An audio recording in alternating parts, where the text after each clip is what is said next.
E aí galera, gravando aqui mais um vídeo nesse belo cenário, tá?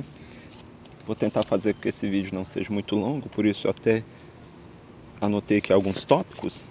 E esse vídeo é para rebater a ideia, né, que o Merlin falou de que leis trabalhistas têm um propósito, ou um dos propósitos, de conter revoluções de trabalhadores, tá?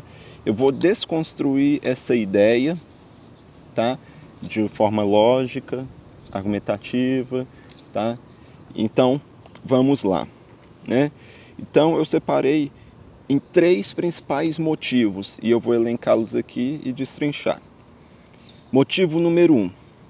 O povo, em geral, principalmente no Brasil, em especial, né, não liga para essas questões de direitos trabalhistas. Vide a eleição, né, do atual presidente Bolsonaro defendendo extinguir vários direitos trabalhistas e o povo não está nem aí, quer mesmo que extinga mesmo, né? Os principais levantes contra a candidatura do Bolsonaro, o movimento Ele Não, né, que trouxe pautas principais dele ser homofóbico, machista, racista, mas não passou nem perto de falar de questões econômicas, muito menos de questões relacionadas a fins de direitos trabalhistas, né? Então, esse levante do Ele Não nem ligou para a questão trabalhista. E isso você vê lá na frente, né, o quanto seria baixa a aderência, né, de trabalhadores à revolução. A revolução só por esse motivo, né? Então, no Brasil, a população não liga para questões de direitos trabalhistas. Motivo número 2. E aí, né, esse aí é pesado. Direitos trabalhistas já não existem na prática. As empresas, principalmente as grandes empresas, elas já obrigam trabalhadores a fazerem hora extra sem pagar e o trabalhador não se revolta, né? Obriga o trabalhador a trabalhar em péssimas condições, o trabalhador não se revolta, né? Trabalhador perde braço, morre em serviço, todo mundo continua trabalhando do mesmo jeito. Tem um caso emblemático da JBS em que um trabalhador morreu dentro de uma máquina de processar frango. Segundo relato da minha namorada, que já trabalhou na JBS, né, os trabalhadores voltaram a trabalhar logo em seguida. Tiraram o corpo de dentro da máquina, deram uma limpada. Os trabalhadores que não eram daquele setor continuaram trabalhando normalmente e pronto. E o resto voltou a trabalhar logo em seguida. Como se nada tivesse acontecido, é a cultura. Então, isso não causa revolta. Entendeu? Mesmo que na prática... Então, a lei trabalhista vale quando? Quando alguns trabalhadores acionam a justiça. E tanto o governo Temer quanto esse governo Bolsonaro, eles vão atacar exatamente a justiça do trabalho. Porque a justiça do trabalho é que tem alguma função na prática, né? Então, o fim dos direitos trabalhistas só vai corroborar na lei o que já existe na prática. A lei não vale na prática. A lei não é respeitada. Entendeu? Então, e os trabalhadores se revoltam, acho que está tudo bem, inclusive elege Bolsonaro. E, ok. Terceiro motivo. Escravos não geram revolução. Não que movimentos escravocratas nunca tenham tentado fazer revolução. Na história do Brasil, né, houveram revoltas de escravos que fugiram, fizeram quilombola. Teve a revolta, por exemplo, a revolta dos malês, no início do século XIX aqui no Brasil, que era uma revolta que ainda bem que não deu certo, porque se ela tivesse dado certo, era uma revolta islâmica, né? A gente teria o Estado Islâmico na Bahia, né? Pelo menos na Bahia, no Brasil inteiro não, mas na Bahia eles propunham, os escravos, né,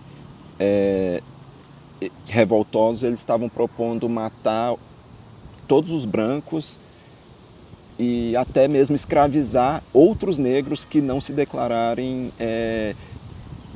muçulmanos, né? Muçulmanos radicais como eles. Então ainda bem que é uma revolta que não deu certo, né? Você vê que revolta e revolução não necessariamente traz um cenário bom ou tem uma proposta boa, né? Então, já houveram sim tentativas de revoltas escravocratas, mas você vê, né? Escravos têm direito? Não tem nenhum, né? Não tem nenhum. E mesmo assim, um cenário escravocrata não trouxe revolução para o Brasil. Porque você tem um grande poderio do governo. O governo é diferente de Estado, tá? Eu não gosto de usar, de que os anarquistas, tanto a ANCAP quanto esses anarquistas marxistas, usem a expressão Estado para achar que todo Estado é a mesma coisa. E todo governo é a mesma coisa, que não é. Tá? Os partidos são a mesma coisa, não são. Tá? Então, existem governos que reprimem muito duramente qualquer levante revolucionário. Então, e outra, mesmo hoje no Brasil tem escravidão, talvez até mais do que antes da abolição da escravatura, né?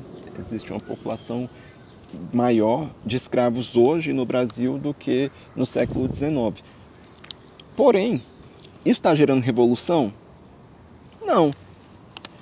Por quê? Porque para conter revolução, você não precisa de colocar direito trabalhista nenhum para o trabalhador, para ele se contentar. Você pode tirar totalmente o direito dele e simplesmente ameaçá-lo na força.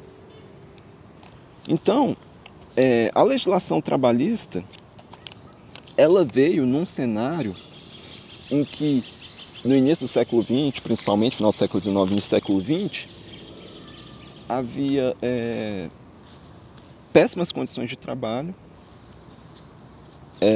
uma violação muito grande de direitos básicos da pessoa humana. E, no entanto, isso gerou o quê? Revolução? Talvez em alguns lugares, sim.